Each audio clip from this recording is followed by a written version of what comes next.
Saudações, amigas e amigos. Eu sou Elison Silva e chego agora com mais uma edição do Quarta Categoria, a de número 161, desde que o podcast começou lá em 2020, e mais uma da semana desde 2024, quando a gente passou a ter exibição também na Sportnet, que antes era o canal Nosso Futebol. Eu começo pedindo a você que nos assiste, que está nos escutando também, que siga a gente no @pcategoria, tanto no Instagram quanto no X, que é o antigo Twitter.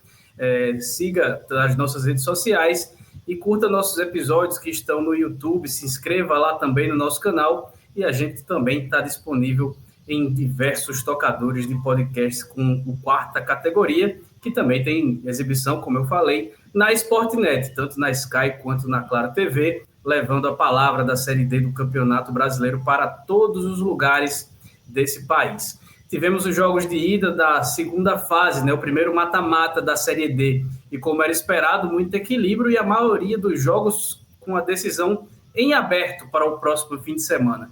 Acho que as únicas exceções são Maranhão e Altos, né, que praticamente resolveram a parada, e o Imperatriz chegando muito perto disso também.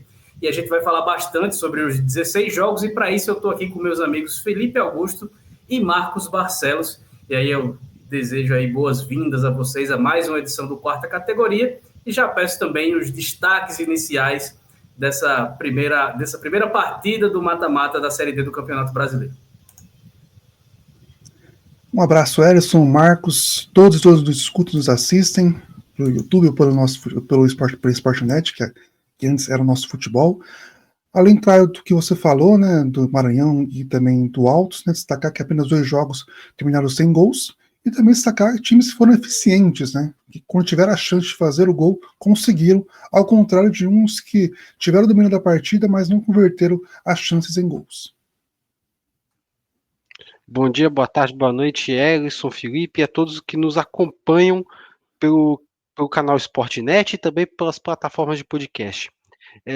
Meu destaque vai para o fato de que a Série D pode ter se encerrado para 32 equipes, mas para muitos jogadores que estavam nessas 32 equipes que estão fora, ainda não acabou, porque tivemos aí um mercadão da bola circulando, né, nessa virada de primeira para segunda fase, e alguns jogadores mudaram de time e até foram decisivos nesses jogos de ida da segunda fase da Série D.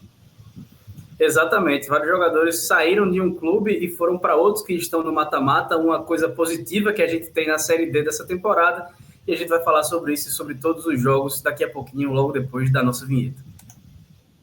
O Quarta Categoria é um podcast sobre a Série D do Campeonato Brasileiro, que traz informações, curiosidades e conteúdo relevante sobre o futebol que fica longe da grande mídia. Com eles, Felipe Augusto, Marcos Barcelos e Elison Silva.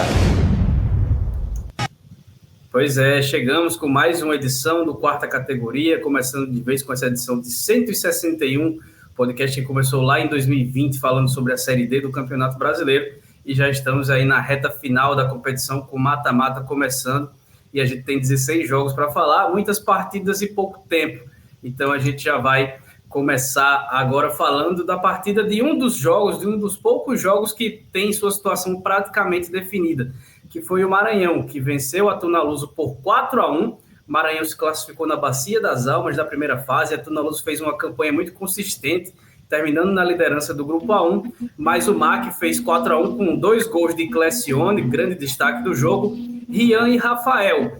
E aí Ronald, sempre ele, um dos artilheiros da Série D com 9 gols, marcou o gol de honra da Tunaluso, o gol que pode deixar a Tunaluso com um pouco de esperança de se classificar nessa partida de volta. E o Maranhão pode perder até por 2 gols de diferença que ele avança para a próxima fase. Pois é, né? Acho que esse jogo resume muito bem o que é a mata-mata da Série D, né? Um time que vinha em baixa e conseguiu a classificação na Bacia das Almas, como você citou, que é o caso do Maranhão, que de repente surgiu no G4, digamos, na última rodada, e conseguiu a vaga. Contra o Tunaluso, que foi líder da chave, conseguiu a liderança na última rodada, mas que vinha bem consistente aí para fazer o segundo jogo fora de casa, né? Perdão, em casa, foi o que aconteceu. Vinha bem, um ataque muito produtivo, um ataque muito forte. Eu já falei algumas vezes, talvez o melhor trio de ataque ou o mais importante trio de ataque da competição, né, com o Ronald, o Jaime e o Alex Silva. O Maranhão conseguiu neutralizar isso, apesar que no início do jogo, né, a Tuna teve mais chances, mas foram 15 minutos ali de massacre do Maranhão para cima da Tuna Luz e conseguiu fazer 3 gols, né, em 15 minutos. E muito com a ajuda do sistema defensivo da Tuna Luz, principalmente do lado direito. Inclusive os quatro gols saíram dessa posição da zaga da Tuna Luz. Conseguiu fazer um golzinho com o Ronaldo Santana no final da partida, que dá uma esperança ainda para tentar alguma coisa na próxima partida, né? Até fui ver aqui, né, a Tuna Luz conseguiu fazer esse placar 4 vezes nessa Série D, de 3-0, né? Contra o Maitá, o Manauara, o Manaus e o Gás. Perdão, foram 5 vezes, com Independência também. Então, é um placar que a equipe se acostumou a fazer nessa primeira fase, e agora, claro que é diferente, né? Já que o time não vai entrar com 0-0 no placar, vai entrar com 4-1, né, de revés, né? Então, essa obrigação é um capítulo a mais para a equipe, né, que não vai ter essa tranquilidade que teve, né, nas partidas anteriores, onde fez 3-0 e agora vai ter uma pressão enorme e tem que contar muito com o trio de ataque, né, como você tem, né, principalmente o Ronaldo Santana e o Jaime, que são bem decisivos para essa equipe. Tuna que fez uma campanha muito boa, mas como a gente citou, né, o mata-mata ele se transforma em outro campeonato, e acabou que foi isso que o Maranhão conseguiu fazer essa primeira perna da segunda fase. Além do placar elástico, foi a grande surpresa dessas partidas de ida? Para mim, sim. Né, acho que o Maranhão era o time com menos cara na segunda fase, para mim, pelo menos, e acabou conseguindo a vaga na próxima fase, né, na segunda fase, e conseguiu um resultado muito, muito surpreendente, né? Uma vitória já seria surpreendente, apesar de ser dentro de casa, mas não uma torcida tão atuante assim, mas de fato foi uma surpresa enorme que o que aconteceu, com certeza foi a maior surpresa da rodada. Tem até um jogo mais pra frente, né, que alguns podem tratar como uma surpresa, mas que não foi, né, que é Cajimista e Portuguesa, mas de fato o Maranhão e Tuna Luz foi o grande destaque, se tratando de surpresa nessa primeira partida, nas primeiras partidas, né, da segunda fase da Série D. Seguindo o barco aqui, quem passar de Maranhão e Tuna Luz vai enfrentar o vencedor do confronto entre Central e Lagarto. Central, a Patativa venceu por 1-0, jogando em Caruaru, o gol foi de Lazzarini, e agora, Marcos, a Patativa tem o poder, né, tem a vantagem de jogar por um empate na partida de volta no interior de Sergipe para avançar na competição. A Patativa acabou sendo punida, né, por conta do episódio de racismo naquele jogo contra a América de Natal, mas pôde não cumprir nessa partida diante do Lagarto, né? Até porque os ingressos já estavam sendo vendidos durante a semana, acho que anteriormente à punição, então teve público nesse confronto diante do Lagarto, que era um confronto muito importante, né? Até para ainda mais sabendo que tem essa punição já nas costas, seria importante o Central já ter uma vantagem para largar com confiança e pegar até a própria confiança no mata-mata, né? Então consegue atingir esse objetivo nesse jogo de ida, em um jogo que foi até bastante equilibrado, né? No primeiro tempo, acho que as duas equipes buscaram gol no primeiro tempo a todo momento, né? Acho que o Central um pouquinho melhor, um pouco mais ofensivo que o Lagarto, né? E no segundo tempo o Central acho que teve um domínio maior do jogo, inclusive acho que curiosidade que o Central buscou bastante as jogadas aéreas e foi assim que acabou saindo o gol da vitória, né? O gol marcado pelo Lazzarini, uma bela cabeçada, cabeceou até livre dentro da área e deu essa vantagem mínima para a equipe do Central, mas que é fundamental já para esse confronto, né? O Central dá esse primeiro passo diante da equipe sergipana. Só para fazer o registro aqui, para não passar em branco, né? A gente vai mostrar lances de todas as 16 partidas e todas de uma fonte só, que o Metrópolis está transmitindo desde a reta final da primeira fase da Série D do Campeonato Brasileiro, né? A competição, e transmitiu todas as partidas do mata-mata. Teve um volume grandioso de visualizações, mostrando que as pessoas gostam e consomem a Série D do Campeonato Brasileiro. Espero que isso seja o começo de uma história da competição que vai ter cada vez mais visibilidade e que compreendam de vez, né, que a Série D realmente tem muito público, tem muita gente que consome a competição e que gosta de acompanhar. E a gente também, claro, a gente é suspeito para falar, mas os números que o Metrópolis conseguiu atingir com essas transmissões mostram realmente que é um excelente produto. Como a gente sempre traz aqui, é a competição mais democrática do país. São times do mesmo nível, da mesma categoria. Diferente da Copa do Brasil, que a gente tem times de Série A com investimento de folha salarial de 30, 40 milhões de reais por mês, contra um time que nunca, em sua história, time que tem mais de 10, 20, 30 anos de fundação, que na sua história nunca conseguiu arrecadar o tanto de dinheiro que uma equipe dessa, que um clube desse gasta em folha salarial no mês. E aí não tem como dizer que as condições são as mesmas. Então, por isso que para a gente a Série D é a competição mais democrática, sim, do país. Voltando para o nosso giro pelo mata-mata, a gente falou aqui, né, que os jogadores puderam trocar de clube entre uma fase e outra da Série D, mesmo os que já jogaram a competição, que é uma novidade dessa temporada, uma novidade muito boa. E na partida entre Manaus e Imperatriz, um jogador que conhece muito a Série D e que já vinha se destacando mesmo jogando no trem, ele foi o responsável pela vitória em Manaus do Imperatriz sobre o Manaus por 2-0, e ele vai ser o nosso momento aquele da semana.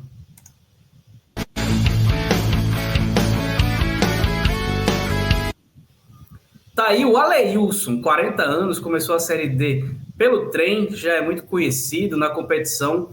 Ele começou a carreira no Águia de Marabá, se destacou, foi para o Flamengo, esteve no grupo do Flamengo campeão brasileiro em 2009, passou por Bahia, Paysandu, Remo, Aparecidense e diversos outros clubes, e aos 40 anos segue sendo decisivo e coloca o cavalo de aço com um pé na próxima fase, já que o time pode perder no jogo de volta por até um gol de diferença jogando em casa para se classificar para as oitavas de final.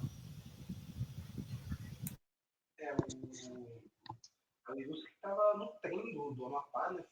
Jogou a temporada passada. Marcos, teu microfone eu acho que desconectou. Opa, acho que ele estava levantando. Era isso. É o costume, eu trabalho dessa forma, então eu acabo esquecendo às vezes. O Aleilson, ele vinha jogando no trem, inclusive atuou na temporada passada pela equipe amapaense, né? Foi o destaque da equipe do trem, tanto na Série D do ano passado quanto na deste ano. E o Imperatriz fez muito bem em observar o veterano atacante, né? Que é o maior artilheiro da história da Série D, né? São 40 gols marcados na competição, para cada ano de vida, né? Já que o Aleilson também tem 40 anos. E é um desses veteranos que estão comendo a bola na quarta divisão, né? A gente acompanha o Ciel, né? A gente vê o Aleilson também, não dá para a gente esquecer dele. E nessa partida ele simplesmente resolveu o jogo, né? Com 15 minutos de primeiro tempo, o Imperatriz já estava vencendo por 2-0. Né? Destaque o primeiro gol ali que ele recebeu com muita liberdade entre as duas linhas de meio campo e defesa, né? E acertou uma bela finalização de fora da área. E no segundo gol, um gol clássico de centroavante ali, recebendo na pequena área para finalizar sem muitas dificuldades e ampliando a partida. E só não foi mais, né? Porque o goleiro da equipe do Manaus salvou bastante a equipe do norte do país de sair com um resultado muito pior. Né? Embora o Manaus ainda também tenha desperdiçado algumas chances de pelo menos descontar e tentar reagir, o Imperatriz eu acho que ficou muito mais próximo de ampliar do que de perder essa vantagem de 2 gols. Né? Eu acho que foi até uma trajetória semelhante com a do Maranhão, né, que com pouco tempo de jogo já estava construindo uma boa vantagem. A diferença é que o Imperatriz sai com o resultado fora, né? Acho que fica basicamente resolvido esse duelo, a não ser que o Imperatriz faça uma partida muito ruim na volta. Exatamente, o Imperatriz costuma ter muita força enquanto mandante, né? A situação do Manaus realmente se complicou, mas é um time que também nunca passou muita confiança na primeira fase, apesar da classificação.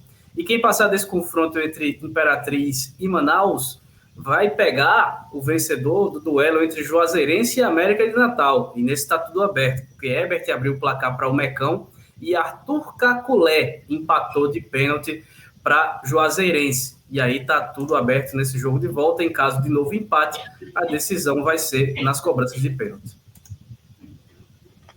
Mais um jogo, né, que é uma reedição, né, de um mata-mata passado, né, Juazeirense e América lá em 2017 definiram, né, quem subiria. A Juazeirense, né, na época, conseguiu a vaga.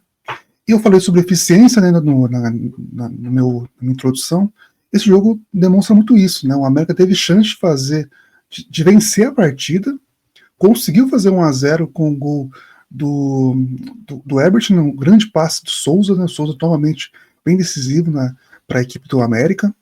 Mas 4 minutos depois, o Caculé fez o gol de empate para a Juazeirense, uma cobrança de bola, perdão, uma bola aérea, uma bola parada, conseguiu fazer o gol de cabeça, a gente está vendo agora, fez 1-1. O América conseguiu ainda ter mais chances, né, no segundo tempo, mas se não fosse o Renan Bragança, goleiro da equipe, sairia com a derrota, né, porque ele defendeu um pênalti no segundo tempo, que garantiu esse empate, um empate com gosto um pouco amargo, porque de fato o América teve um volume de jogo, teve chance de fazer mais gols, mas não conseguiu, e acabou que a eficiência da Juazeirense no empate, pelo menos, já que perdeu o pênalti, conseguiu manter o jogo bem vivo, né? Claro que se o América fizesse 1-0, o jogo também, o confronto não estaria definido completamente, mas de fato o América teve chance de fazer um placar melhor e acabou sendo um empate para a Juazeirense, que é muito forte, né? Tanto ali até ali a faixa, né, quem manda no Adaltão é o Cancão, né? De fato o Adalto Braz é um site muito forte para a equipe, né? Consegue fazer valer esse mano de campo. Tem muita dificuldade os times que vão até lá, não só da Série D, né, mas times da Copa do Nordeste, o time que consegue jogar muito bem o Nordestão, e no caso, nessa partida, contou com uma eficiência para fazer, teve a chance, conseguiu fazer gol de empate, já que o América foi melhor, mas o Juazeirense conseguiu se manter bem vivo ainda na disputa e leva um bom resultado para Natal, né, para tentar reverter esse favoritismo que o América tem nesse confronto. Não sei de onde foi que eu tirei que o gol foi do Caculé, foi de pênalti, foi de cabeça, como todo mundo viu nas imagens. Acho que foi por conta da defesa do pênalti do Renan Bragança, que eu acabei me confundindo. A gente falando de jogadores, né, que trocaram uma equipe por outra, o Juazeirense, por exemplo, começou jogando com 2 atletas que vieram do Souza. O zagueiro Marcelo e o atacante Ian Augusto jogaram a Série D pelo Souza e já começaram como titular no Juazeirense nesse primeiro jogo do mata-mata contra o América de Natal. Partindo para outra partida, outra goleada. O Independência do Acre perdeu por 5-1 do Altos, que deu aquela rateada ali na reta final, depois de sustentar a invencibilidade que vinha desde março. Mas o Jacaré mostrou que não está para brincadeira, né? Wesley Souza, Macário, Sobral, Dieguinho e Micael fizeram os gols da equipe piauiense, e Fininho fez o gol de honra acriano. O Altos pode perder em casa por 3 gols de diferença para conseguir a classificação. É uma situação, de certa forma, bem tranquila da equipe piauiense aí. Dá para até fazer aquele rodízio no elenco, né? Poupar quem estiver mais cansado, pensando já na próxima fase, porque a situação está praticamente definida. E foi um jogo que a gente até apontou semana passada que poderia ser uma grande surpresa, mas de surpresa não teve absolutamente nada. Esse aí calou nossa boca, né? O cheirinho de zebra foi pro espaço, né? Não teve nenhuma chance mesmo de acontecer, apesar que o Altos fez 2-0 e a Independência fez o gol de honra, né? Digamos, depois mais 3 gols, parecia que teria um equilíbrio quando fez o 1-2 no caso, né? Mas não, o Altos conseguiu aí mandar na partida no segundo tempo, assim, mandou na partida no geral, né? Conseguiu converter as chances em gols, que é o mais importante, e fez esse 5-1, né? Grande partida do Wesley Souza, que fez o primeiro gol, e do Esquerdinha, né, camisa 10 da equipe, que deu 2 assistências. A gente viu o segundo gol, ele colocou na cabeça do Macário para fazer, até podia finalizar, mas preferiu o passe no alto para o Macário, que fez de cabeça, colocou com a mão, né, na cabeça dele, e o Altos no segundo tempo, depois tomou o gol logo no início do segundo tempo, conseguiu fazer 3 gols aí, manter o volume, o massacre que teve contra a equipe, e de fato lembrou, assim, foi até melhor, digamos, do que a gente viu, né, na primeira fase, assim, porque a gente tinha uma dúvida sobre a força do Altos, né, e pelo menos nessa partida demonstrou um poderio ofensivo muito grande, né? Então, de fato, eu acho que fala muito mais sobre o Altos do que sobre a Independência, né? O Independência teve ali um momento ali, assim, foi uma surpresa ter a classificação, porque chegou a perder pontos para o Maitá, né? Perdeu a partida para o Maitá, inclusive, que é o pior time da competição, mas conseguiu uma vitória heróica fora de casa contra o Manauara para se classificar, e acabou que o Altos reviveu aquele momento muito, muito bom que teve, né, de invencibilidade. O Independência vai ter uma tarefa assim, quase impossível, né? Esse ano conseguiu fazer um 5-0 no São Francisco, mas o São Francisco foi rebaixado no Acreana, um time de outro nível do Altos, nem se compara. Então, de fato, o Altos, assim, dá para cravar que está classificado. É inimaginável pensar que o Altos perca essa vaga lá no Piauí. E esse 5-1 veio sem o artilheiro Júnior Mandacaru, né, que estava lesionado, nem entrou em campo nesse jogo, e o Altos ainda assim manteve o poder de fogo lá em cima, vencendo por 5-1, jogando fora de casa. E agora pode até fazer ali a gestão de elenco para ver quem pode ter alguma lesão, naquela questão da ciência, né, que é sempre muito importante no futebol, apesar de que tem gente que não acredita, que não respeita a ciência, mas a gente segue respeitando e acreditando. O Altos, se quiser, pode fazer isso, porque já está praticamente classificado e terá uma pedreira pela frente, porque quem passar, muito provavelmente o Altos vai pegar o vencedor de Sergipe e Santa Cruz. E o Gipão fez 2-1 no jogo de ida, com gols de Matheus Sacramento, que fez logo cedo, Giovani fez gol de Santa Cruz, e Riquelme garantiu o triunfo sergipano. Agora o Gipão vai até a Arena de Pernambuco, que vai ter muita gente. Acho que mais de 30 mil ingressos foram vendidos ainda na quarta-feira para o jogo, casa cheia com a torcida do Santa Cruz. Mas o fato é que o Santa Cruz vem derretendo e deu demonstrações mais uma vez nesse jogo, né? Perdendo fora de casa. E com a falha do goleiro Roquened, né? Que se falava muito do Felipe Alves, que não vinha muito bem. O Marcelo Cabo promoveu o Roquened a titular nesse jogo, e ele falhou, principalmente no primeiro gol.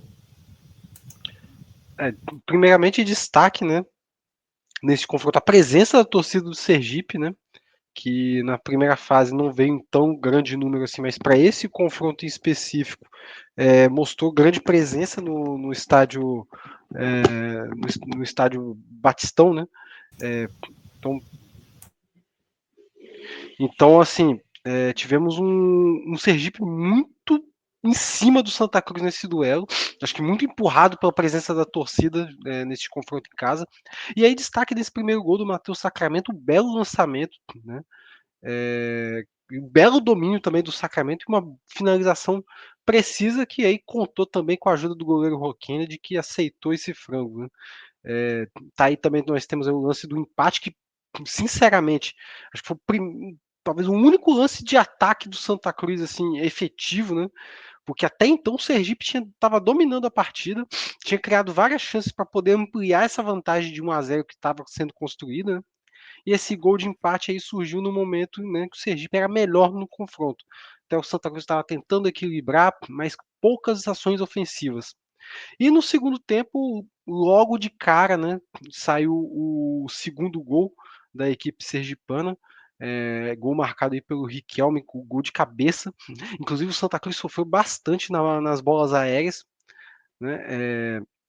Desse confronto, eu diria até que o Santa Cruz passou longe de qualquer assim, possibilidade de vencer, né? O Sergipe foi bastante dominante, embora na reta final da partida o Santa Cruz tenha criado muitas chances para poder empatar a partida, talvez até merecesse esse gol de empate, mas o goleiro Alan Alves também fez grandes defesas e garantiu essa vitória do Sergipe, que foi bem merecida, até muito pelo que o Sergipe já tinha criado na primeira etapa. É a vitória que acaba sendo, de certa forma, surpreendente, não pelo momento ruim do Santa Cruz, mas porque também o Sergipe foi outro time que nunca passou confiança, né? E ainda teve provocação antes da partida, o cara falando que o Santa Cruz é uma nota de R$3, uma nota de R$3 com uma cobra coral lá E vamos ver como é que vai ser esse clima para esse jogo de volta, né? Porque vai ter casa cheia, a torcida do Santa Cruz é muito presente, muito dominante também, então promessa de um grande jogo, de um grande duelo aí nessa partida de volta.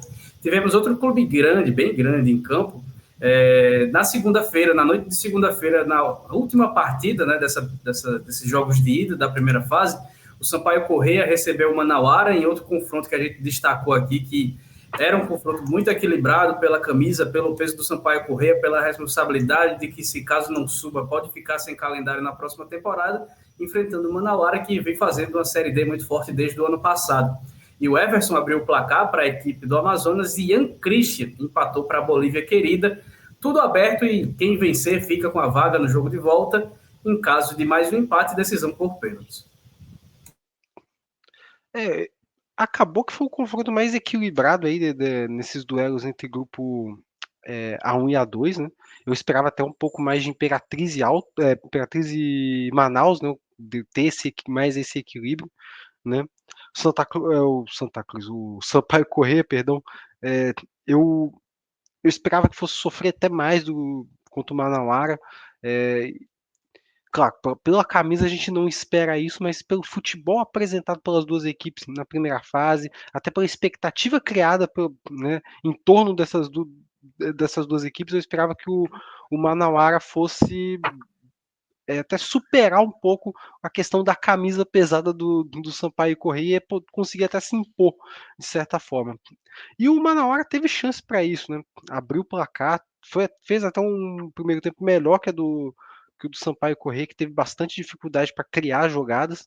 Só que depois que a equipe do Manauara saiu na frente, eu senti que abdicou um pouco de jogar e o Sampaio Corrêa conseguiu equilibrar a partida e mereceu até o gol de empate na reta final, né?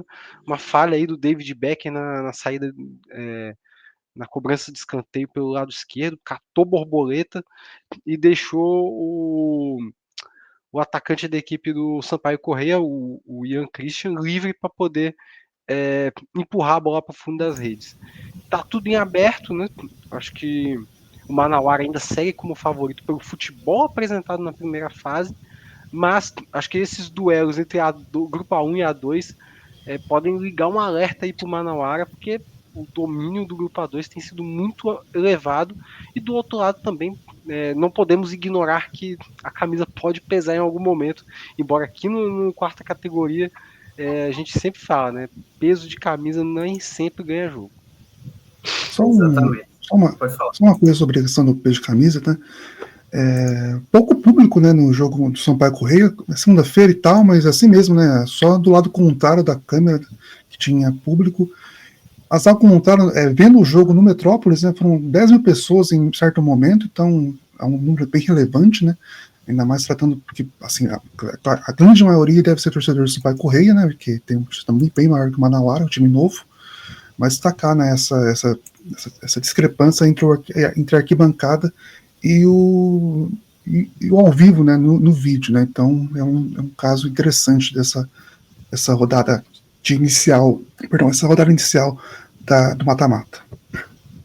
Pois é, e se a gente tem se desenhando um possível Santa Cruz e Altos, por exemplo, numa das pernas aí dessas oitavas de final, a gente pode também ter um Sampaio ou um Manauara enfrentando um Asa ou Ferroviário. E agora a vantagem é do Asa, né? Porque na partida de ida, mesmo jogando no Presidente Vargas, o Asa marcou com o Will Viana o gol que garantiu a vitória por 1-0, e agora pode até empatar no Fumeirão, em Arapiraca, para ficar com a vaga na próxima fase. Esse também acho que é o jogo mais clássico da questão da eficiência, né? Porque o Ferroviário, o primeiro tempo do Ferroviário foi melhor do segundo tempo do Asa.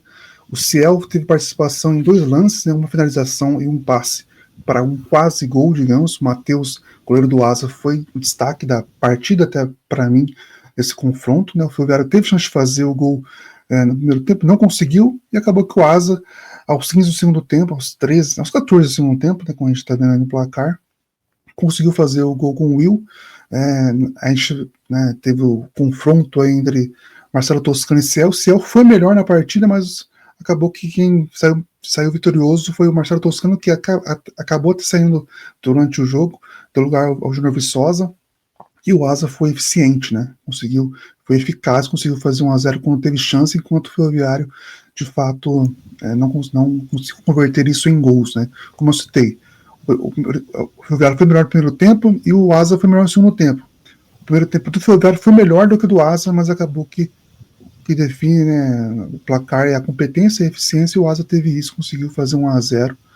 Né, era um jogo que a gente tinha muita expectativa, entregou também muito nessa questão, né, da eficiência que o Asa demonstrou, e fez 1-0 e leva essa vantagem lá para o Coração da Mata, em Arapiraca, onde é muito forte, e vai ter essa chance de sacramentar essa vaga na próxima fase. Muito bem, então a gente já passou por metade dos possíveis confrontos aí das oitavas de final. Agora a gente vai dar uma pausa rapidinha e depois voltamos para falar das outras partidas dessa segunda fase da Série D do Campeonato Brasileiro, o primeiro mata-mata. Série D tem aqui Brasileiro Feminino Série A2 também. Terceirona Paranaense? Adivinha? O Futebol Loja dos Holofotes, uma paixão pelo alternativo. Revista Série Z, a revista do futebol alternativo. Desde 2011, o site vozdatorcida.com traz o melhor conteúdo independente sobre o futebol paraibano, com credibilidade e sem compromisso de agradar ninguém. Para ficar por dentro de tudo que acontece no futebol da Paraíba, acesse vozdatorcida.com e siga em todas as redes sociais, @vozdatorcida. Estamos de volta com mais uma edição do Quarta Categoria, de número 161, para quem nos acompanha desde 2020, e mais uma edição semanal na telinha da Sportnet, na Sky e na Claro TV também. Lembrando que a gente também está disponível no YouTube, né, no @pcategoria, assim como no X e no Instagram, que a gente está nas nossas redes sociais trazendo conteúdo sobre a Série D do Campeonato Brasileiro. Também estamos no Spotify e no YouTube. Vai lá no YouTube, se inscreve no nosso canal, deixa o like no episódio, ajuda a gente a chegar cada vez mais longe com a palavra da Série D do Campeonato Brasileiro. Seguindo o nosso baile aqui, a gente vai para mais um confronto dessa segunda fase, jogo de ida. E o Maricá em casa perdeu por 2-1 para a Aparecidense. O resultado, acho que talvez o mais esperado, pelo menos a vitória fora de casa mais esperada dessa fase. Os gols foram de Renan Gorne e João Marcos para o Camaleão, e Pablo Tomás descontou para a equipe do Rio de Janeiro. E agora o Camaleão, o Aparecidense, joga por um empate no jogo de volta para seguir em busca do seu bicampeonato da Série D, por que não? Pois é, não, apesar de ser fora de casa, né, a Aparecidense conseguiu fazer um resultado esperado, né, uma vitória contra o Maricá. O Renan Gorne abriu o placar, fez 1-0, né? Renan Gorne, que é um jogador que poderia estar numa Série B, numa Série C talvez, né? Já passou por lá, jogando Confiança, e foi uma grande contratação da Aparecidense. Ele não vinha sem titular, acabou que nessa partida foi, e depois, né, se existe golaço de pênalti, o João Marcos fez, né? Foi um belo gol aí de pênalti que ele acertou no ângulo do goleiro do Maricá. A Aparecidense teve mais domínio da partida, mas falei belo gol. Logo depois desse gol, né, 4 minutos depois, se não estou enganado, o Maricá conseguiu fazer o gol, o único gol da equipe, né, para diminuir a desvantagem. É aquele confronto, né, que, assim, o jogo está aberto, né, a Série D, mata-mata, como a gente sempre fala, é traiçoeiro e tal, mas há um desequilíbrio, né, o Aparecidense é um time melhor do que o Maricá, e, assim, o gol do Maricá saiu por um erro da Aparecidense, né, então acaba que isso, acho que a Aparecidense, o que mais pode preocupar a equipe é o próprio time, né, de fato, a diferença técnica entre as duas equipes é considerável, né, o Maricá é um bom time, mas a Aparecidense é um time melhor, leva essa vantagem, que poderia ser maior, né, se não fosse o erro defensivo, né, o Pablo Tomás fez o gol do Maricá, mas de fato a Aparecidense tem regularidade, estabilidade e muita confiança, né, para conseguir sacramentar essa passagem de fase, né. A Aparecidense, né, o Alto, São José, times que conhecem bem a Série D, que estiveram na Série C recentemente, mas que parece que sabem jogar a competição, e a Aparecidense tem uma demonstração novamente disso, apesar desse vacilo que teve para dar um gol de presente para o Maricá. Não vai ser dessa vez que a gente vai ver um time do estado do Rio de Janeiro fazendo bonito na Série D, né? O Maricá, até pelo projeto, era um dos times para a gente prestar atenção quando iniciou a competição, entre altos e baixos conseguiu se classificar, mas deu o azar de pegar um dos melhores times da competição logo no primeiro mata-mata. Deve dar adeus à competição bem cedo, assim como costuma ser com os times do estado da Guanabara. Seguindo aqui para mais um confronto, porque o adversário é muito provavelmente da Aparecidense ou do Maricá, caso consiga aí reverter essa desvantagem do jogo de ida, vai pegar ou Goiatuba ou São José. O São José abriu o placar da partida com o Giovanni Gomes, que também entrou na lista de artilheiros da Série D. Chegou aos 9 gols, ele é o artilheiro, junto com o Ronald e com o Marcelo Toscano, e ele abriu o placar trazendo o golaço da rodada de ida do mata-mata, do primeiro mata-mata da Série D do Campeonato Brasileiro.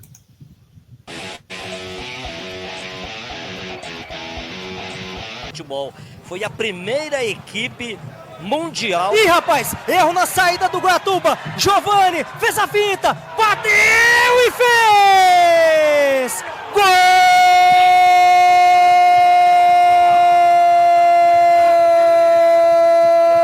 Gol do São José.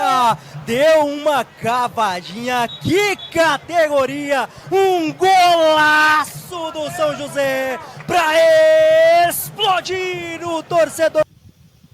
Golaço, cavadinha, muito bonito, e a gente poderia ter também um momento aquele, porque quem empatou foi aquele Daniel Costa, né, de passagem por CSA, vários times aí do interior do país. Ele está agora no Goiatuba e fez o gol de empate que deixou tudo aberto para o jogo de volta. A gente teve um jogo bastante animado, né, entre Goiatuba e São José. Foi um primeiro tempo assim que iniciou nos 10 primeiros minutos, já tinha chance de ir lado a lado, né? Foram duas equipes que na primeira etapa buscaram um gol a todo custo, né? Não teve nada de time se estudando nem nada. Foi um jogo bastante franco, né, no primeiro tempo. E o gol do Giovanni Gomes é um gol de quem tá atento no jogo, né? E de quem tem muita frieza, né? O toque por cima do goleiro, com muita categoria, mostra que, assim, é um jogador que não sente o peso de um duelo, um duelo eliminatório, né? Ainda mais no mata-mata de Série D, onde a gente sabe que é o mata-mata mais difícil que tem, da competição mais difícil que tem no calendário do futebol brasileiro, né? E o Goiatuba no segundo tempo aí sim foi melhor, né? Acabou dominando as ações da segunda etapa, buscou até o último instante, né? E fica aí um gosto para o São José, talvez um gosto de derrota, porque teve condições de sair com um resultado positivo, né? Eu acho que confiou demais no resultado, que era uma vitória simples, né? Confiou que poderia segurar, mas a persistência do Goiatuba acabou fazendo diferença nessa reta final. Não foi o suficiente para buscar a vitória em casa, mas segue vivo no duelo. Pois é, o duelo está bem aberto, assim como o próximo que a gente vai acompanhar, né? O Luverdense, no Mato Grosso, acabou empatando com o Rio Branco por 1-0 e fica tudo aberto para o jogo de volta que vai ser realizado no Espírito Santo, Marcos. Nesses duelos entre grupo A5 e grupo A6, eu diria até que as equipes do grupo A6 passaram longe de se aproximar de uma vitória, né? Todos os 4. O Maricá passou muito longe, dada a superioridade da Aparecidense. Logo mais a gente vai falar do Água Santa, que até criou bastante chance, mas o Ceilândia em vários momentos da partida foi melhor. Tivemos o misto que saiu com a vitória diante da Portuguesa, e tivemos o Rio Branco que cria, assim, defensivamente até foi muito bem, né? Mas na questão ofensiva passou longe de ameaçar o Luverdense. Eu até diria, né, que dos confrontos entre A5 e A6, né, o Rio Branco foi o que passou mais longe de perder, né, mas talvez tenha sido um dos que mais passou longe de vencer também. Eu diria, inclusive, eu completo dizendo que dos jogos que eu acompanhei foi o jogo mais chato que teve, né. Foi um jogo assim, bem truncado, né, com poucas opções ofensivas de ambos os lados, né, e aí que mora o perigo, né, para as duas equipes. O confronto segue muito em aberto, né? Acho que para o Luverdense é muito perigoso enfrentar o Rio Branco lá no Kleber Andrade, onde o time só perdeu um jogo, né, na primeira fase, que foi pro Nova Iguaçu, e outra, só tomou 2 gols nas últimas 7 rodadas, né? Então é bem difícil pro Luverdense buscar um resultado fora. Agora, pro Rio Branco é perigoso porque o Rio Branco vai ter que se soltar em busca dessa vitória e o Luverdense pode jogar de uma forma mais reativa, né? Pode se sentir confortável dessa maneira. Então tá tudo muito em aberto. Tudo muito em aberto também no outro jogo que pode ser aí um confronto de 2 times que passaram em branco nessa primeira partida, né? Quem passar de Luverdense e Rio Branco vai enfrentar o vencedor do confronto entre Marcílio Dias e Inter de Limeira, que também acabou empatado em 0-0. Em caso de novo empate no interior de São Paulo, a decisão será nos pênaltis. Voltando, né, ao meu tema, digamos, do episódio, né, que é a questão da eficiência, né, o Marcílio teve assim, flertou com perigo, digamos, nesse jogo, né, porque foi melhor no primeiro tempo, teve as melhores ações, muito na bola aérea e na bola parada, né. O Rodolfo Potiguar novamente teve uma chance de fazer um golaço, ele quase acertou o gol, passou um pouco longe não, passou meio longe, né, se é que existe meio longe da meta do goleiro Saulo, mas de fato o segundo tempo a Inter de Limeira melhorou, o Miguel Bianconi teve uma chance muito clara, né, que uma falha da zaga do Marcílio Dias e quase saiu o gol do Inter de Limeira, que poderia, né, a gente poderia estar falando de um time que foi eficiente, mas que de fato as duas equipes não entregaram tanto assim para fazerem os gols, né, não criaram tanto além da bola parada, da bola aérea, né, ou da facilidade da zaga adversária entregar um passe, criar uma chance para o adversário. Então, de fato, foi um 0-0 merecido, um jogo também que não chamou. Esse foi o lance do Miguel Bianconi, uma falha do zagueiro, né? Foi uma entregada, né? Mas ele não conseguiu, acabou sendo uma entregada porque ele errou, teve um gesto técnico errado. E, de fato, foi um 0-0 merecido, né? Um jogo também que teve ali seus momentos, mas nada de relevante, assim, a ponto de falar que alguns times merecia. Claro que o Marcílio Dias teve mais volume de jogo, o primeiro tempo foi melhor que o segundo tempo da Inter de Limeira, mas o 0-0 foi justo, apesar do Marcílio ter sido um pouco melhor, mas de fato o 0-0, como eu citei, foi o placar ideal nessa partida, que está bem aberta, né? Acho que é um jogo bem clássico, né, em relação àquilo que a gente fala, né, de você pode ter uma campanha muito boa na primeira fase, e na segunda fase, no mata-mata, você ter 2-0 e levar para os pênaltis e acabar a sua campanha. Apesar do Marcílio Dias foi um time consistente até certo ponto no grupo A8. Então também não é um time tão abaixo assim da Inter de Limeira. É um jogo bem aberto aí que, se for para os pênaltis, não será nenhuma surpresa, apesar que a Inter de Limeira ainda me parece frente nessa disputa e conta muito com a força do Limeirão, onde vem jogando bem. Teve a partida que perdeu para o Goiatuba, mas ainda é favorito e joga melhor em casa do que fora. Chave inimiga do entretenimento. Pior que é a única chave que pode ter, que teve, né? 2 0-0 aí nesses jogos de ida. O 13º dos 16 jogos que a gente vai falar desse primeiro mata-mata aí da Série D do Campeonato Brasileiro, talvez seja aquele com maior chance, né? Maior potencial de ser o grande eu avisei aqui do quarta categoria, porque o Misto jogou em casa e venceu a Portuguesa por 1-0 com gol de Gilvan, que poderia ser outro bem presente no momento aquele, né? Ex-São José, Campinense, 13, já passou Santa Cruz, passou por uma porrada de time. Ele fez o gol da vitória da equipe do time de Mato Grosso, que venceu por 1-0 e joga por um empate no Canindé para avançar para as oitavas de final, e a Lusa agora vivendo um momento bem delicado, com tanto investimento, tanto dinheiro, podendo cair cedo ainda nessa Série D de 2025.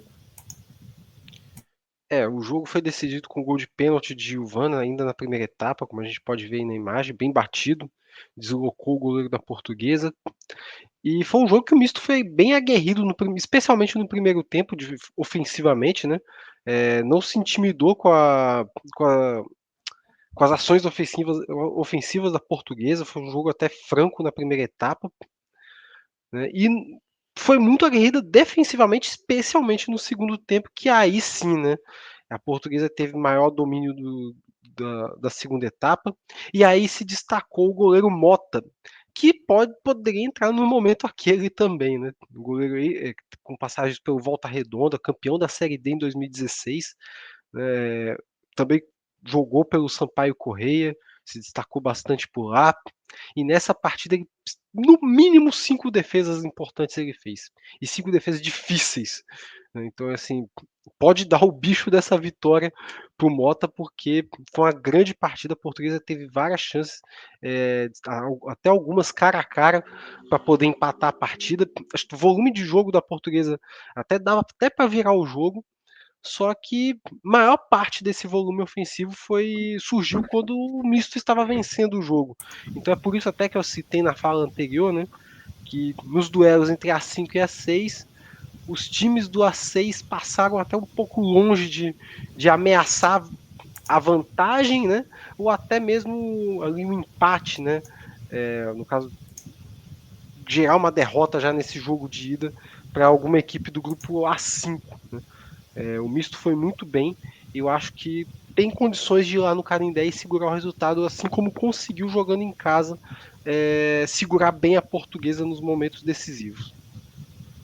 E quem avançar desse confronto entre o misto e a Luz, a vantagem do misto de poder empatar fora de casa, poder empatar em São Paulo para se classificar, quem se classificar vai enfrentar o time que também tem que vai sair, na verdade, de um confronto muito aberto, com gols de Kaique, que fez o primeiro para o Cianorte, e depois o Joinville empatou com Alisson Tadei no fim do jogo. E aí acabou a partida empatada entre Joinville e Cianorte, acabou empatada por 1-1. E aí, em caso de novo empate, teremos decisão por pênaltis. Quem vencer avança para as oitavas de final da Série D. O Joinville, né, com um velho problema de ataque, né? O time tinha feito apenas 11 gols na primeira fase, 8 foram em casa, né? Então tinha pelo menos esse aspecto assim, de esperança para a equipe, né? Mas que o Cianorte foi melhor na partida, né? Conseguiu fazer 1-0 com o Kaique, uma grande jogada do Maranhão. O Maranhão, um jogador aí que pode render bons frutos para o Cianorte, né? Ou até mesmo pode chamar a atenção de times de Série C e tal, porque vem se destacando na competição, é um ponta com um bom drible, como a gente está vendo aí no lance, né? O Kaique conseguiu fazer 1-0. E o Cianorte vinha melhor, mas também sofreu daquela pane, digamos, entre aspas, do time que sai ganhando, né? E o Alisson Tadei fez o gol de empate ainda no primeiro tempo, do final da etapa inicial, conseguiu fazer o gol aí, o 9º gol da equipe em casa, né, dos 12 que marcou na competição. Para o Cianorte, né, esse é um fator interessante, né, um fator que pode trazer confiança, né. O Joinville tem um ataque ineficiente fora de casa, como você tem, apenas 3 gols marcados, mas claro, né, se o jogo terminar da mesma maneira que começou, né, com 0-0, teremos pênaltis, né. O Cianorte poderia ser um resultado melhor desse confronto, teve chance de fazer, teve chance de vencer a partida, não conseguiu, mas pelo menos, tem um adversário que, pelo menos nessa primeira fase, não entregou tanto desempenho fora de casa, né? E o Cianorte cambaleou um pouco, mas conseguiu fazer valer o mando ali do Alberto Turbay, e agora vai ter essa confiança para tentar garantir essa classificação à próxima fase.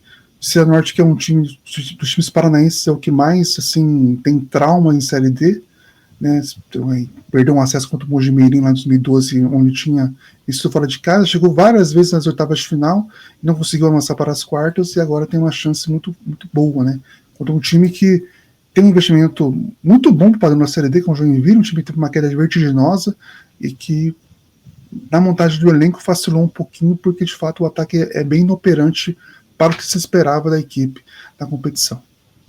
Se não me engano, desde a 9ª rodada da primeira fase que o Joinville não consegue uma vitória, né? Então já se classificou em uma queda de rendimento e agora empata em casa nesse primeiro jogo do mata-mata. partindo aí agora para nossa último jogo, o último confronto que a gente vai tentar formar aqui. O Água Santa empatou com o Ceilândia por 1-1. Romarinho colocou o Ceilândia em vantagem e João Guilherme empatou para o Netuno, só que poderia ser o gol que traria aí um ânimo para a virada, só que depois o próprio João Guilherme acabou sendo expulso. Tudo igual para a volta, né? Quem vencer leva em classificação e, caso de novo empate, mais uma decisão, uma possibilidade de decisão por pênaltis. Por incrível que pareça, o Água Santa acho que foi o mais próximo das equipes do grupo A6 a conseguir uma vitória diante de uma equipe do grupo A5. Até que o Ceilândia abriu o placar, né, nessa partida com o gol do Romarinho, de cabeça. E depois o Água Santa conseguiu ainda reagir com o gol do João Guilherme em bola na área também, né, em jogada aérea. Só que mesmo com a expulsão do próprio João Guilherme, o jogo ficou ainda em aberto, né? O Ceilândia teve chance para conseguir fazer o segundo gol, assim como o Água Santa também ameaçou novamente na bola aérea, obrigando o goleiro do Ceilândia a fazer boas defesas, né? Então, assim, o Água Santa perdeu, eu diria até mesmo com o desfalque para o próximo jogo, sem a vantagem de jogar em casa, né? Sem a própria vantagem no resultado, sai com uma certa moral desse confronto, né? Mesmo assim, ainda acho difícil buscar classificação fora de casa, mas empate é empate, né? Segue tudo em aberto nesse duelo, né? Água Santa ganhou uma sobrevida com esse gol e com a possibilidade de ter quase vencido, né? Eu acho que isso mostra que o Água Santa, em certos momentos de dificuldade, também pode conseguir produzir e ameaçar o adversário, né? Isso se pintou como um aspecto positivo desse confronto. E o adversário de ou Água Santa ou de Ceilândia vai sair de um confronto que causou danos aí. Foi o único confronto, eu acho, se não me engano, que acabou causando demissão de treinador, porque o Cascavel perdeu em casa para o Barra por 1-0.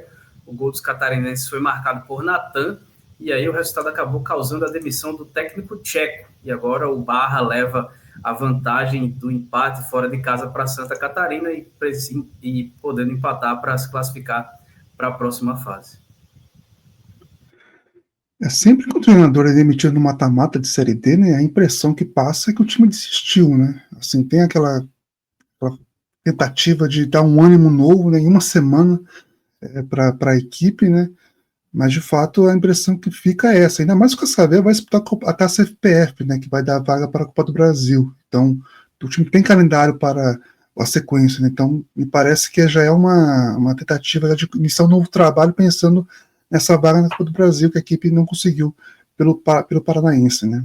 Um jogo equilibrado, né, até certo ponto, e no segundo tempo o São José teve eficácia e competência para fazer 1-0. Um gol aí saiu no segundo tempo, mas destacar o Everton, goleiro do Barra, que salvou a equipe aí em grandes lances, em grandes defesas que ele fez na partida, e conseguiu, foi peça fundamental para se manter esse 1-0 não só se manter, mas para criar esse 1-0, já que teve chance de abrir o placar, não conseguiu, e acabou que o Barra teve eficiência, conseguiu fazer 1-0 e contou muito com o Everton para segurar esse resultado. De fato, o Barra, um jogo aí de duas equipes que no ano passado decepcionaram na competição e que esse ano se encontram no mata-mata, mas em posições diferentes, né? O Barra bem consistente na primeira fase, enquanto o Cascavel cambaleou, não foi tão regular assim, conseguiu a vaga na última rodada. Esse jogo mostrou muito bem isso, né? Também. E essa demissão demonstra mais ainda, né? Estava também perdido, não só na Série D, né? Mas no trabalho em si, né? Não é um time que a gente passou a acompanhar bem em 2020, né? Que poderia ser a quinta força do Paraná nas primeiras divisões. Caiu muito, né? Teve muito investimento nesses últimos anos, não conseguiu. Enquanto o Barra aprendeu com o ano passado e vem fazendo uma campanha muito boa, conseguiu ser eficiente, fazer 1-0 e leva essa vantagem lá para Balneário Camboriú. Muito bem, passamos agora por todos os 16 confrontos de ida do primeiro mata-mata da Série D, da segunda fase da Série D do Campeonato Brasileiro, nessa edição 161 do quarta categoria, e agora eu deixo espaço para as considerações finais, tanto do Felipe quanto do Marcos. Bom, meu destaque, né, acho que a gente vai voltar no assunto, né, destacar, né, os números do Metrópolis, né, que vem avançando na competição, né, teve 1,9 milhão de pessoas alcançadas nessa primeira fase, dessa primeira parte do campeonato, né, e sem contar os melhores momentos, né, que aí também tem boas visualizações para a gente estar vendo, né. E já pensando na próxima Série D, né, destacar a briga pelo abaixamento na Série C, né, que passa na Sportnet, né, temos aí Tombense bem perto, digamos, desse retorno à Série D depois de 12 anos, né, que subiu em 2014, e o Retrô, né, que tem tudo, parece que vai bater e voltar, né, se não se recuperar, apesar que a pontuação a desvantagem é bem mínima, né, entre os clubes aí. Inclusive os 4 que subiram ano passado estão correndo risco de queda, né, Maringá, Itabaiana, o Anápolis e o Retrô, né, o Retrô e Maringá eram apostas nossas para que fizessem campanhas melhores na competição, e acabaram que não conseguem fazer isso, e aí a gente tem essa briga para ver quem vai cair, quem vai se classificar para a Série D de maneira negativa, né, já que são os 4 rebaixados da Série C, que compõem também a 4ª divisão do ano que vem. Primeiramente agradecer por mais um episódio de quarta categoria e destacar aqui, né, que temos mais um classificado para a Série D em 2026, que é o Vitória Futebol Clube de Bento Ferreira. A equipe se classificou após conquistar a Copa Espírito Santo diante do Porto Vitória, que foi um dos representantes capixabas na Série D deste ano. Porto Vitória conseguiu eliminar ali na semana passada a Desportiva nos pênaltis, ganhou uma moral para o confronto final, mas na decisão o Vitória, jogo único, né? O Vitória foi muito superior à equipe do Porto Vitória e bateu por 3-1 e está classificada para a Série D em 2026. Felicidades ao Vitória, torcida alvinil, e veremos o Vitória aqui no quarta categoria no ano que vem. E uma coisa, né, o Porto Vitória era o único clube dos eliminados que tinha chance de vaga na próxima Série D em 2 vias, né, em caso de acesso do Rio Branco ou em caso de vitória, vitória contra Vitória na final da Copa Espírito Santo, né, e acabou que agora só tem uma chance em caso de acesso do Capa Preta. É isso aí, então a gente vai encerrando por aqui essa edição 161 do quarta categoria, agradecendo a você que nos acompanhou, que vem sempre nos acompanhando. E na semana que vem estaremos com os 16 classificados para as oitavas de final da Série D do Campeonato Brasileiro. Um abraço e até a próxima.